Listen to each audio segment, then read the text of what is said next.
میرے بھائی یہ سورہ بنی اسرائیل میں یہ جو آیت ہے کہ قیامت والے دن ہر شخص کو اس کے امام کے ساتھ بلایا جائے گا، تو قرآن جن کو امام کہہ رہا ہے پھر انہی اماموں کے ساتھ بلایا جائے گا نا۔ اگر آپ کے اماموں کے اور آپ کے بزرگ بابوں کے نام قرآن میں لکھے ہوئے ہیں تو یہ وہ والے امام ہوں گے، اور اگر اس امام سے وہ والے امام مراد لینے جو قرآن نے خود بتائے ہیں، کیڑے لینے جے؟ جب مسلمان ہو تو پھر وہی لوگوں گے، جب کچھ اور ہو ہندو سکھ عیسائی تو پھر جو مرضی لینے رہو۔ قرآن نے کیا بتایا ہے؟ قرآن نے بتا دیا کہ ہر شخص کو جو اس کے امام کے ساتھ بلایا جائے گا وہ امام کون ہوگا؟ وہ سورہ النساء کی آیت نمبر 41 میں ہے، جس کے کانٹیکسٹ میں میرا پورا لیکچر ہے، مسئلہ نمبر 121، قیامت والا دن بزرگ خود ہی دشمن ہو جائیں گے اپنے فالورز کے۔ اس میں میں نے یہ بتایا کہ آیت نمبر 41 جو ہے نا سورہ نساء کی، اس میں آتا ہے کہ وہ وقت کیسا ہوگا کہ اے نبی علیہ السلام، جب ہم ہر امت میں سے ایک گواہ کو اٹھائیں گے اور آپ کو گواہ اٹھائیں گے اپنی امت کے خلاف۔ ہر امت میں سے ایک گواہ کون ہوگا؟ اس نبی کا، اس امت کا نبی، اور آپ کو آپ کی امت کے خلاف اٹھائیں گے لیڈرشپ کے طور پہ۔ بخاری مسلم میں اس آیت کے کانٹیکسٹ میں حدیث ہے کہ عبداللہ ابن مسعود رضی اللہ تعالیٰ عنہ سے نبی علیہ السلام نے فرمایا عبداللہ قرآن سناؤ۔ اس نے کہا یا رسول اللہ قرآن تو آپ پہ نازل ہوا ہے، میں سناؤں قرآن؟ آپ فرمایا عبداللہ مجھے دوسروں سے سن کے لطف آتا ہے۔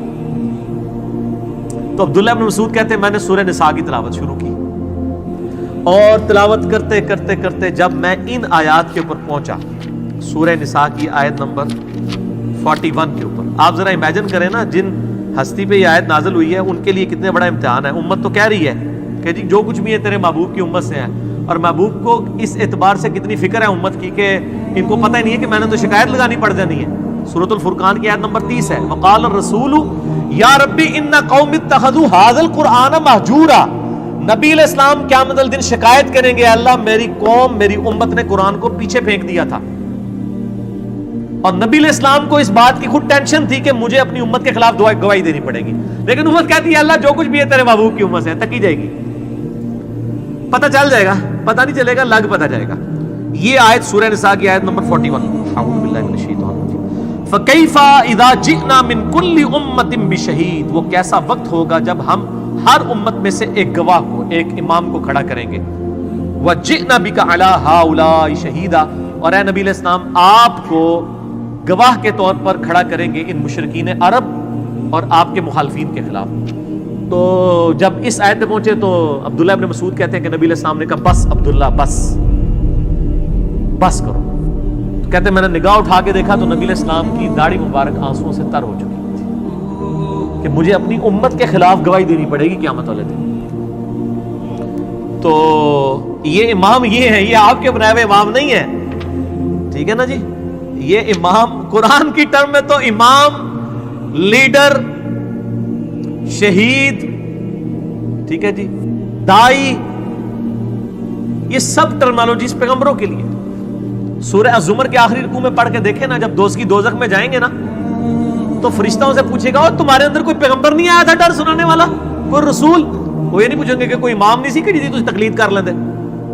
فرشتوں کو تو پتہ ہی نہیں ہے۔ یہ اسی طریقے سے جیسے سورہ یونس میں ہے کہ اللہ تعالیٰ فرماتا ہے کہ تم اللہ کے مقابلے پہ وہ ہستیاں گھاڑ رہے ہو جو اللہ کے علم میں نہیں ہے زمین و آسمان کے اندر۔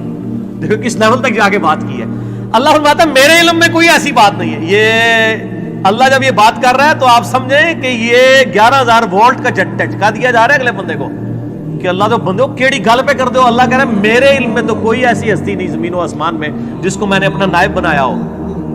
اور اسی طریقے سے ہونا ہے کہ اللہ نے قیامت الدین کو یہ بھی کہنا ہے کہ میرے علم میں تو کوئی ایسا امام نہیں تھا کہ میں نے تو جو رسولوں کو بھیجا تھا امام بنا کے تجھے اپنے بنا لے سن۔ وہ امام تو سارے ہیں، وہ تو آپ کا امام مسجد بھی امام ہے، وہ تو سارے ائمہ فقہ کے حدیث کے امام ہیں، ان کی آپ یعنی تعلیمات سے فائدہ اٹھائیں گے، نہ کہ یہ کہ آپ ان کو پروفٹ کے درجے کے اوپر فائز کر دیں گے۔ سورہ الاعراف کی شروع کی آیات آپ پڑھ کے دیکھیں، اس میں آپ کو مزید کلیئر ہو جائے گا۔ سورۃ الاعراف کے بالکل سٹارٹ کے اندر اللہ تعالیٰ نے اس حوالے سے انبیاء کا منصب جو ہے نا وہ بیان کیا ہے۔ اعوذ باللہ من الشیطان الرجیم، بسم اللہ الرحمن الرحیم۔